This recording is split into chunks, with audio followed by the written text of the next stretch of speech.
Good morning class. Shrideep Chand Chaudhary Mahavidyalaya से मैं आज आपके सामने बीए थर्ड सेमेस्टर में हमारा टॉपिक है अभिवृत्ति, जिसे हम एटीट्यूड कहते हैं।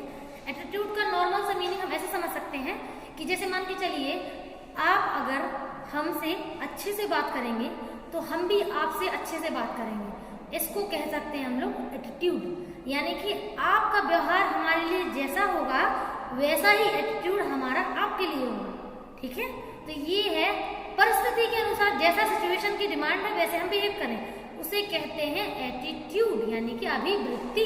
ठीक है, और आपको जैसे मान लो अगर कोई लोग सोचते हो कि स्वभाव और अभिवृत्ति एक ही है, तो बिल्कुल नहीं। नेचर और एटीट्यूड में डिफरेंस है। नेचर हमारा जन्मजात होता है जो हम लोग सीखते नहीं है। जैसे अगर कोई व्यक्ति दयालु हो और उसके साथ कुछ लोग गलत कर रहे हैं तो वो कभी भी बेकार यानी कि कभी भी क्रिमिनल नहीं बन सकता। मालूम है क्यों? क्योंकि उसका जो नेचर है वो उसको अलाउ नहीं करता है कि वो क्रिमिनल बने। ठीक है, मतलब स्वभाव जो उसका है वो स्वभाव उसका बदल नहीं सकता। जो जन्मजात चीजें होती हैं वो कभी नहीं बदलती हैं, क्योंकि वो जीन से जुड़ी होती है, जेनेटिकली वो कनेक्टेड होती हैं। लेकिन एटीट्यूड हमारा हम यहीं आकर सीखते हैं, जो हमारा लर्निंग के द्वारा होता है उसे एटीट्यूड कहते हैं। यानी कि आप हमारे लिए जैसे होंगे हमारा बिहेवियर आपके लिए वैसा होगा, तो वो जो बिहेवियर है वो एटीट्यूड कहलाता है। ठीक है, तो इसमें कुछ डेफिनेशन है। पहले है जेम्स ड्रेवर की। तो जेम्स ड्रेवर कहते हैं कि अभिवृत्ति को हम लोग मत कह सकते हैं, रुचि भी कह सकते हैं, और किसी उद्देश्य के प्रति लगभग ऐसा व्यवहार किया जाना जो स्थायी है। ठीक है, जैसे मान लीजिए अगर कोई पर्सन हमें बिल्कुल नहीं पसंद क्योंकि उसने हमारे साथ कभी अच्छा नहीं किया, तो हमारा बिहेवियर उसके लिए हमेशा ही कैसा होगा? खराब होगा, क्योंकि उसने हमारे साथ कभी अच्छा नहीं किया। एटीट्यूड हमारा उसके लिए मोस्टली रूड होगा। ठीक है, ऐसे ही शेवर के अकॉर्डिंग कि सामाजिक वस्तुओं के किसी विशिष्ट वर्ग, मतलब जो समाज में रह रहा है एक वर्ग, उसके प्रति अगर हमारा बिहेवियर उसके प्रतिकूल हो, यानी कि उसके जैसा हो, या उसके अपोजिट हो, या फिर उसके अनुकूल हो, उसके जैसा हो, तो दोनों को ही एटीट्यूड कहते हैं। ठीक है, नेक्स्ट है मायर्स की। मायर्स का कहना है कि व्यक्तित्व क्या होता है? जब किसी व्यक्ति या वस्तु के प्रति हमारा जो व्यवहार होता है, जो हम अपनी योजना के अनुसार एक क्रमबद्ध तरीके से करते हैं, उसे हम लोग क्या कहते हैं? उसे हम लोग अभिवृत्ति कहते हैं। ठीक है, नेक्स्ट है अभिवृत्ति की विशेषताएं।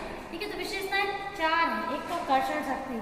कर्षण शक्ति का मतलब होता है, जैसे कि मान लीजिए यदि कोई व्यक्ति की अभिवृत्ति 5 बिंदुओं पर आधारित आपसे बोला जाए, कि आपसे पूछा जाए कि आप बताइए उस व्यक्ति का व्यवहार कैसा लगता है आपको, कैसा है? बहुत खराब, ठीक ठाक, अच्छा या बहुत अच्छा।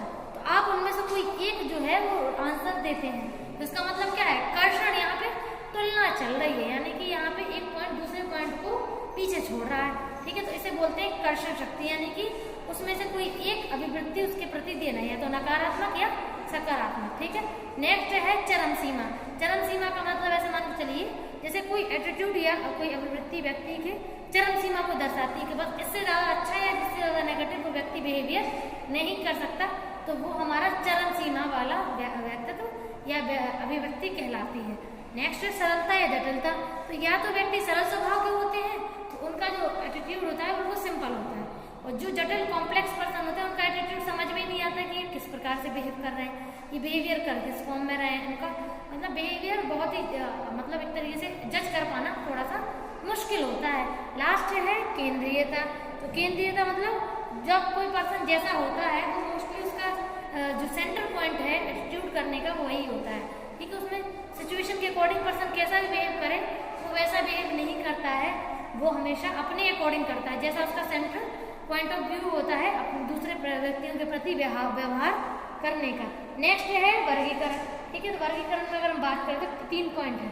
सामाजिक अभिवृत्ति, यानी कि समाज में रह करके व्यक्ति कैसे अभिवृत्ति दे रहा है। ठीक है, जैसे मान लीजिए अगर हम लोग समाज में रह रहे हैं तो अंतःक्रिया भी करते हैं, ठीक है, एक दूसरे से बातचीत भी करते हैं।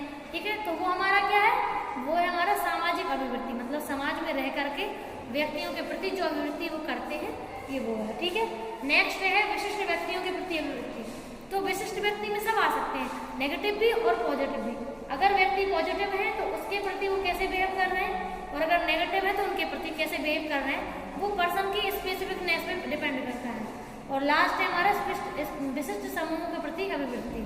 ठीक है, तो जो विशिष्ट समूह होते हैं, जैसे मान लीजिए चाहे ग्रुप हमें पसंद हो या नापसंद हो, उनके प्रति जो हमारा बिहेवियर होता है वो हमारे विशिष्ट ग्रुप कहलाते हैं। ठीक है, ओके, थैंक यू।